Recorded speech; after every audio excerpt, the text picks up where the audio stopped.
सुप्रभात। आज आम वैदिक गणितर परमित्र विषय पढ़े। तो परमित्र दुईटी अंकर जोगफल जदि 10 हुए ताहले से संख्या दे आम परमित्र बोले जेपरि 1 रो परमित्र 9, 2 रो परमित्र 8, 3 रो परमित्र 7, 4 रो परमित्र 6 एवं 5 रो परमित्र 5। जमते हमर 1 + 9 = 10। तो दुईटी अंकर जोगफल होगी 10 से 2 + 8 होगी 10 एवं 3 + 7 होगी 10, 4 + आमर 6 होगी 10 एवं 5 + 5 होगी 10। तेरे आमे परमित्र शिखिगले।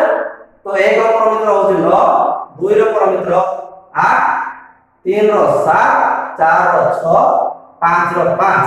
तो हम उल्टा लिखि देबे 5 रो 5, 6 रो 4, 7 रो 3, 8 रो 2, 9 रो 1। बुझला बे?